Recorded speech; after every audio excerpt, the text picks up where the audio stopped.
Hello and welcome to my channel. My name is Lynn and today I'll be making 6 cards featuring some of my favorite holiday products from the Not Too Shabby shop.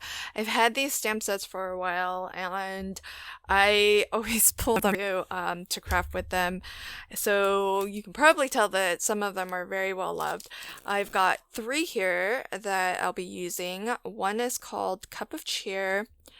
I have Snow Sweet, and I also have Gingerbread Hugs. The paper that I'm using is also from Not Too Shabby Shop, but it's actually, I think it's sold out at the moment. It is, I think, Gingerbread Kisses, and it's one that I think Jamie does bring back because I do remember it selling out once before. I remember it selling out initially before I could even get it, and I actually had to wait for it to restock before actually buying it. Hopefully it'll come back again. But my video today is actually a little bit of a sneaky peek to my next mini one sheet wonder. I actually haven't created the PDF download yet. This set of cards I was making as a bit of a ideation session of just seeing what I can come up with after cutting down my 6x6 pattern paper. So I like how everything turned out, so I'm excited. I'll have a separate video to show you how to actually make the cuts and the sizes for everything. And in this particular mini one sheet wonder, it'll be number 8. And I'll show you how to cut down one sheet of 6x6 double-sided pattern paper and create 3 different sketch layouts. In my video today, I am going to show you 6 cards, 2 of each sketch, and what I did as an alternative to just using one sheet of pattern paper, because all of these papers are so gorgeous, I actually picked 2, and that gives me the option of mixing and matching them even more, and then as well I end up with double the number of cards. So instead of 3 cards, I will be making 6, and each sketch I'm going to do twice. So I'll show you some different ways that you can kind of change things up a little bit when you're playing with the card sketch, and just some really simple things to bring your own little twist or character to a sketch. This first one I'm keeping pretty basic, and the pieces that come from the cutting guide are the large rectangle in the center that measures 2 3/4 wide by 4 inches tall, and as well the 4 little squares that are 1 by 1 squares that came from the original cut as well. And all of my stamped images I did stamp in advance and color off camera just to save a little bit of time in this video. This second version of that exact same sketch, what I am going to do differently with this one is I'm going to add a lot more solid color cardstock and a lot more mats and layers. And as well, I even brought in another piece of paper from the same Gingerbread Kisses paper pad. So that's always an option, to just bring in more pattern paper. You don't have to stick to just the single sheet. Now's a good time, as I'm adding these mats and layers, to mention that my video today is part of a hop. My Not Too Shabby Shop team members and I are all creating with our favorite holiday products from the Not Too Shabby Shop, and we'll be sharing lots of inspiration with you on this hop. I think nearly the entire team was really excited to join this one. So if you click on that hashtag N2S holiday hop, you should see all of the videos that are from the designers participating in this collaboration.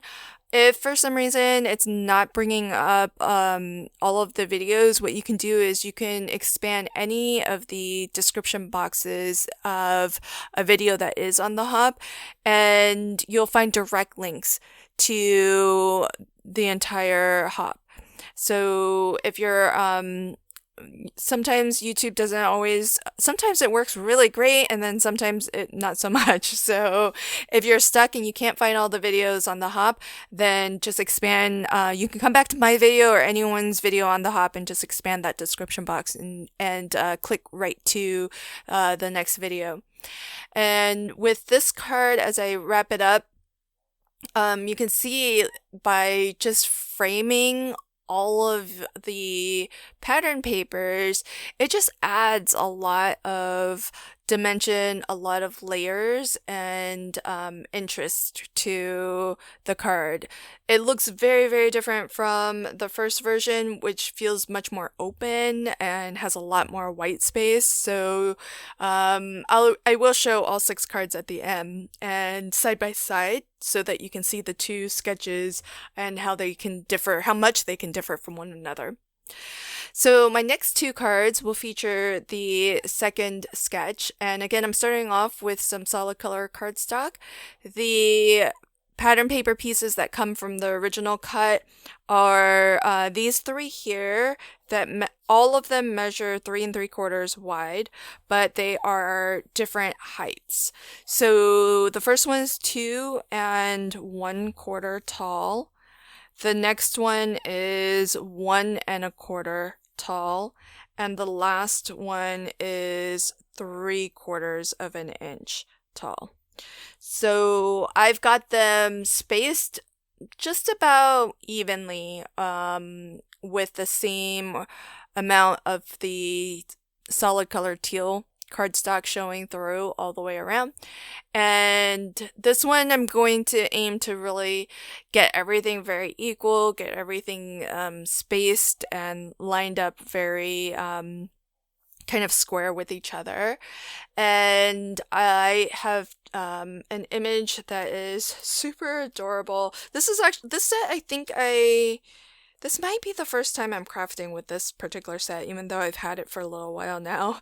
This one's called Snow Sweet, and really, really lovely. Lots of adorable little snowmen on or kind of near coffee cups, which I love that Jamie loves coffee, because I'm a huge fan of coffee, so I always have to have all of the coffee themed stamp sets that Not Too Shabby Shop puts out.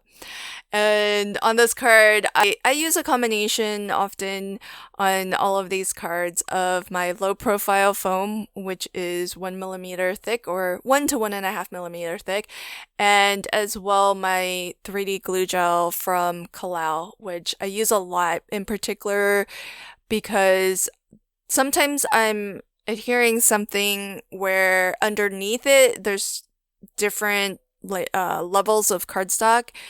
And so to just kind of get everything as level as possible, it's nice to use a thicker gel form of adhesive so that it can just accommodate, all of those different uneven surfaces underneath. And then also sometimes some of the stamped images, like the straws that are sticking up out of the cup, they're really thin and it's hard to get foam behind there. So the glue gel is just really nice. You just squirt it where you need it. So now this second version of the same sketch I've started, it's a little bit hard to see on camera, but it is a dry embossed panel of white cardstock that has a really lovely snowflake pattern, which I thought went really well with this light teal pattern paper because it's got a very lovely, very subtle print of snowflakes. And even the pattern paper that has the peppermint candies, it doesn't have like the well-defined snowflakes, but it does kind of look like there's a bit of snowfall. So I thought that embossed background just adds some nice texture. And then my last set of 2 cards will feature the third sketch from Mini One Sheet Wonder number 8, and the bit of pattern paper that came from the original 6x6 paper is just that square, just one last little square that's 2¼ inches square. And for the sketch though, I did add this vertical strip of, it can be anything. I'm choosing to use pattern paper, but I've also backed it with some solid color red cardstock. And on this version, I stretched that piece all the way to the full height of the card. But for the second version, I wanted a little bit of the white card base to still show. So I have cut down my pattern. This is another bit of pattern paper that's been cut to 4 inches wide by 5¼ tall. And my ATG tape is just so strong. So I had to tear that back up, but I didn't actually tear any of the cardstock, thankfully. But I've got this same strip here, again, just adding more mats and layers. So this one I'm going to put on top of some solid color cardstock, and it was originally 5½ tall, but I'm going to cut it down to 5¼ so that it matches the height of the pattern paper underneath it. And instead of lining everything up like really neatly and nice and squared off like I did for the first version of the sketch, I'm gonna embrace angles, uneven matting, and lots of wonky lots of wonkiness, which I think is just fun to do sometimes, and very freeing. It's nice to not always have to strive to get everything with perfect margins and perfectly perpendicular to one another. So again, it's just another fun way of interpreting the sketch. I'm adding a lot more of squares that are the same 2¼ inch square. So I've got some 3 pieces that are solid color red that are kind of like the mats. If you were to mat and frame, some of these other cuts, but they're actually all cut to be the same size. And so it's not meant to serve as a frame or a border all the way around these pieces of pattern papers, or in this case, my stamp sentiment, which is from Cup of Cheer. And the idea is to just kind of attach them, but at like unusual angles. So it's sort of matted, but not really. It's not a perfect frame all the way around, but it still gives you kind of that bit of solid color cardstock that helps to kind of break up the different pattern papers, the different colored cardstocks, and I'm almost using that square with my stamped image as another kind of pattern paper almost. So again, just another fun way of interpreting a sketch, and you can always, no matter what sketches you're using, feel free to just play around with them, make them your own, change them up a little bit, and have fun with them. Sketches are just meant to be a starting point for your creativity. So I hope you see my mini One Sheet Wonders as the same way I do, just as a way to start your card making. And once you get started, just let your imagination and creativity go. So here's a final close-up look at all of my cards. I'll put the 2 sketches, or the 2 cards that feature the same sketch side by side, just so that you can kind of see how different it can be when you just interpret things a little bit differently, lay out the elements a little bit differently. I hope that you enjoyed my video today, and I hope you'll join me and hop along and check out all of the other videos on this The hashtag again is N2S Holiday Hop, and it'll be fun for me also to hop along and check out what my teammates chose as their favorite holiday products. And I love the idea of getting a lot of holiday inspiration all in one hop, and it'll for sure help me sort of jumpstart my holiday card making. So thanks for joining me on this one, and until next time, happy crafting and have a fabulous day. Bye.